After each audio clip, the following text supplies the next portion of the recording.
Assalamualaikum warahmatullahi wabarakatuh. Nama saya Mahara Panjang Gadita. Di sini saya akan mempresentasikan hasil penelitian yang sudah saya buat, yang berjudul penggunaan hard cascade classifiers untuk mendeteksi pelanggar di zebra cross lampu lalu lintas. Topik bahasan yang akan kita bahas dalam presentasi ini ialah latar belakang, landasan teori, penelitian terdahulu, analisis dan perancangan sistem, hasil penelitian, serta kesimpulan dan saran.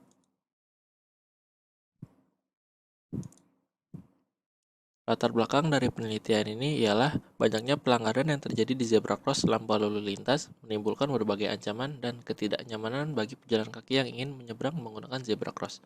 Karena tempat yang seharusnya digunakan untuk menyeberang malah ditempati oleh kendaraan bermotor. Rumusan masalah dari penelitian ini ialah bagaimana mengurangi jumlah pelanggar sepeda motor yang berhenti di zebra cross. Tujuan dari penelitian ini untuk mengetahui sebaik apa hasil yang diperoleh dari algoritma hard cascade classifier dalam mendeteksi sepeda motor.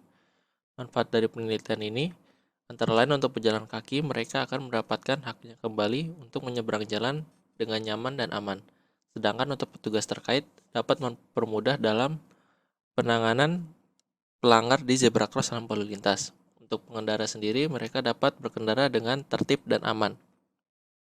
Luaran yang diharapkan dari sistem ini ialah sebuah simulasi dari cara kerja sistem. Ruang lingkup dari penelitian ini ialah data yang digunakan berasal dari video yang bersumber dari CCTV Dinas Perhubungan. Pengolahan citra yang diambil hanya pada bagian zebra cross lampu lalu lintas. Hard cascade classifier digunakan untuk mendeteksi sepeda motor dan diolah menggunakan OpenCV dan Python. Suara dikeluarkan oleh speaker yang berisi imbauan untuk pelanggar di zebra cross lampu lalu lintas yang dihubungkan melalui program. Sistem diperuntukkan untuk daerah yang memiliki perangkat kurang mumpuni seperti CCTV dengan resolusi yang rendah.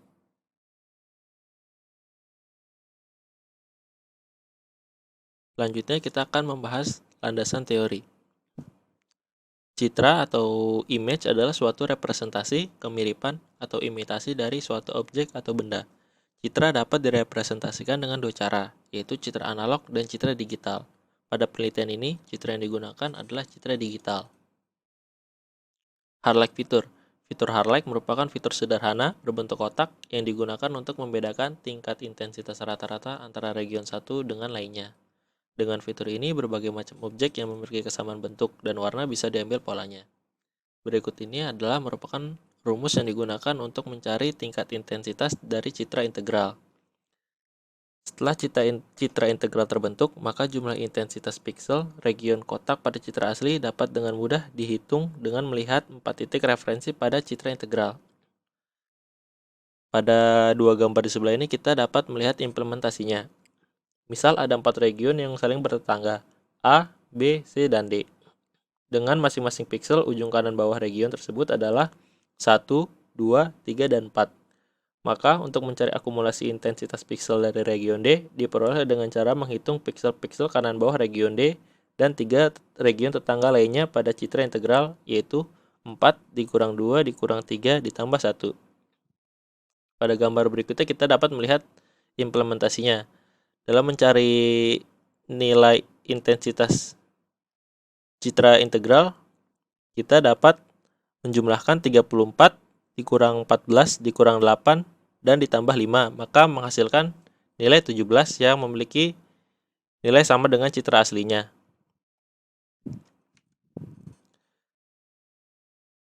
Fitur dasar Harlake memiliki beberapa jenis pola untuk mendapatkan nilai-nilainya. Fitur ini dapat berisi 2, 3, atau 4 kotak berwarna hitam dan putih yang saling bertetangga yang akan dilapiskan pada citra asli. Tiap fitur digunakan untuk menghitung selisih intensitas piksel antara region hitam dan putih pada citra asli yang ada di bawahnya. OpenCV atau Open Source Computer Vision Library adalah salah satu software pustaka yang ditujukan untuk pengolahan citra dinamis secara real-time yang dibuat oleh Intel dan sekarang didukung oleh Willow Garage dan ITSES. Selanjutnya kita akan membahas penelitian terdahulu dan kerangka pikir.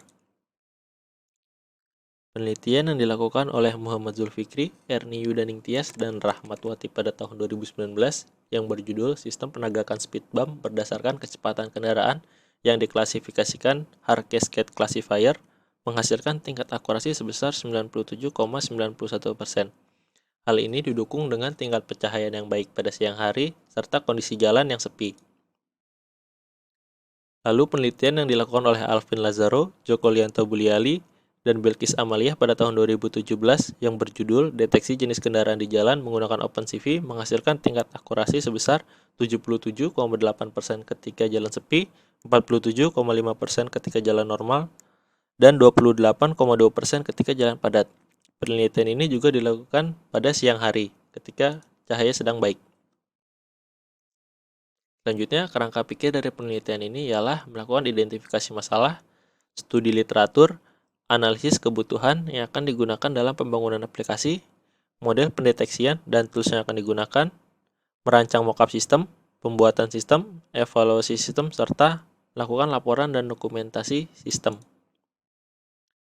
Berikut merupakan flowchart dari jalannya sistem. Pertama, sistem akan melakukan scanning kendaraan yang berada di dalam ROI.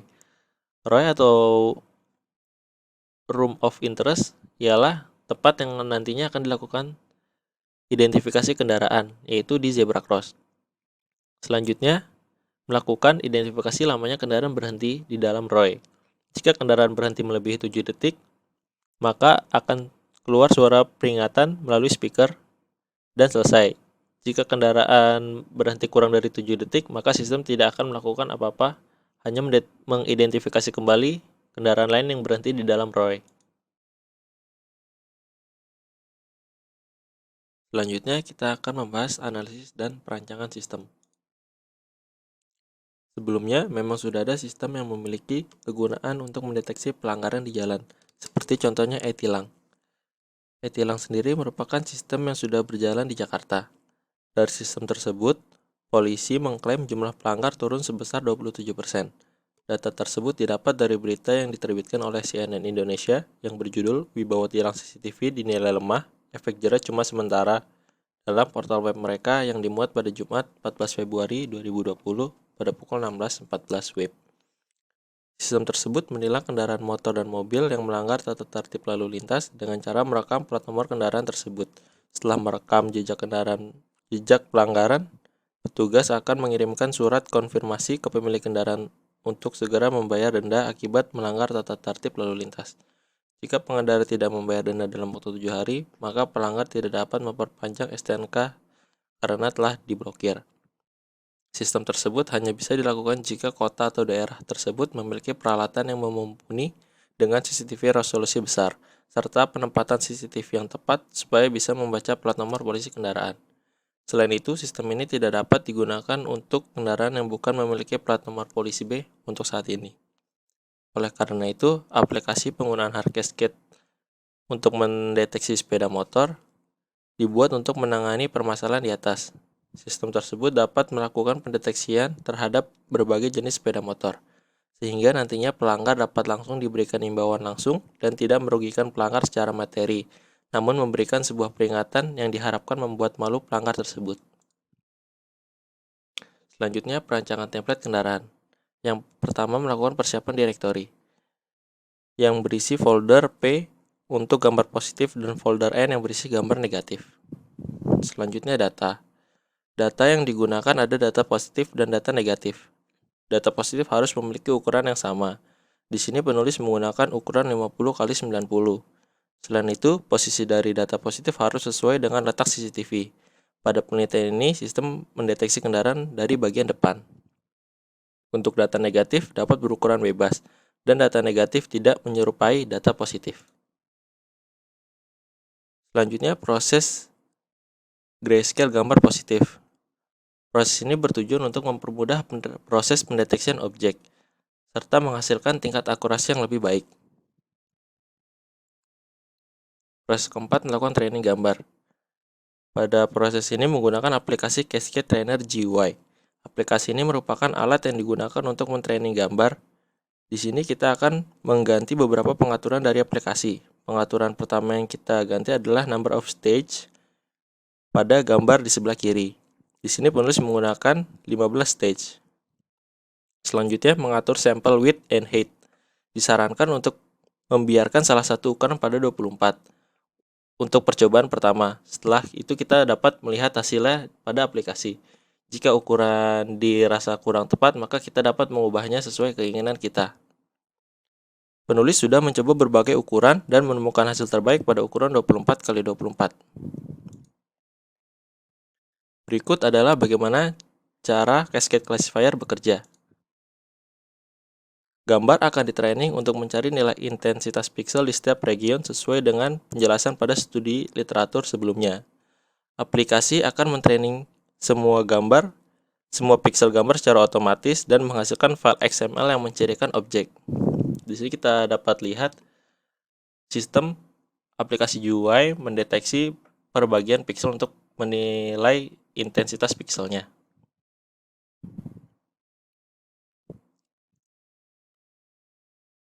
Setelah proses training selesai, akan dihasilkan file XML seperti gambar berikut. Penulis melakukan sekitar 15 kali percobaan training untuk menghasilkan tingkat akurasi terbaik.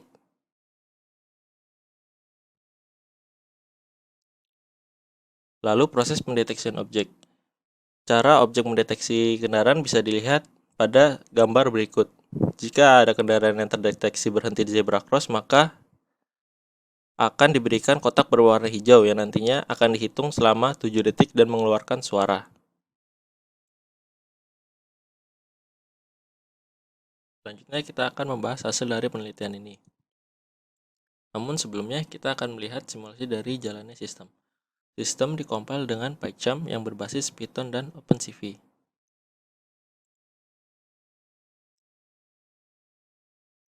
Pertama, kita akan membuat ROI.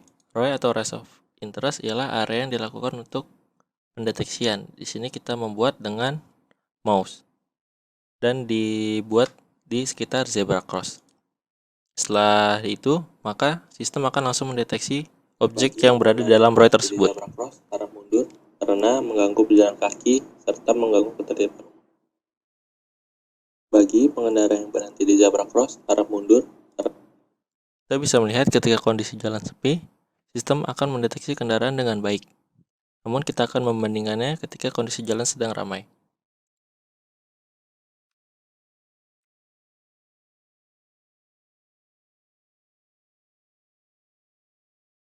Cross arah mundur karena mengganggu pejalan kaki serta mengganggu ketertiban umum.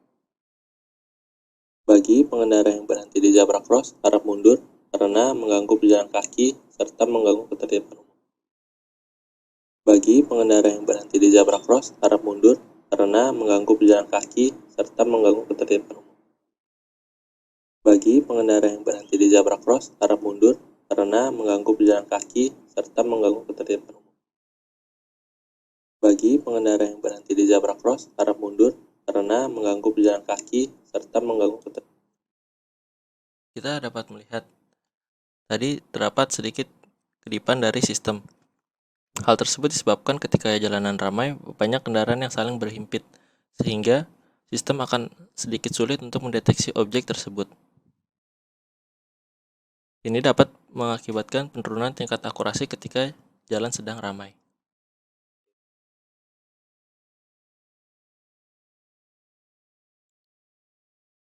Penelitian ini dilakukan dalam 3 resolusi, yaitu resolusi 720 pixel, 480 pixel, dan 360 pixel dengan video yang sama. Lalu, penelitian ini juga dilakukan dalam 2 kondisi jalan, ketika zebra cross sedang ramai dan sepi. Dari penelitian tersebut didapatkan hasil 83% ketika jalan ramai untuk zebra cross ramai untuk ukuran 720 pixel. Lalu menghasilkan tingkat 100% ketika keadaan jalan sepi untuk 720 pixel. Sedangkan untuk resolusi 480 pixel ketika ramai menghasilkan 50%, sepi 100%. Untuk resolusi 360p ketika ramai 33% dan sepi 66%. Lalu kita dapat melihat rata-rata tingkat akurasi tersebut. Tingkat akurasi ini didapat dengan menjumlahkan tingkat akurasi ketika ramai dan sepi lalu membaginya. Kita dapat melihat terjadi penurunan ketika jalanan ramai dan sepi. Hal tersebut dapat terjadi karena data positif yang digunakan hanya terdapat satu motor tanpa noise dari kendaraan lain.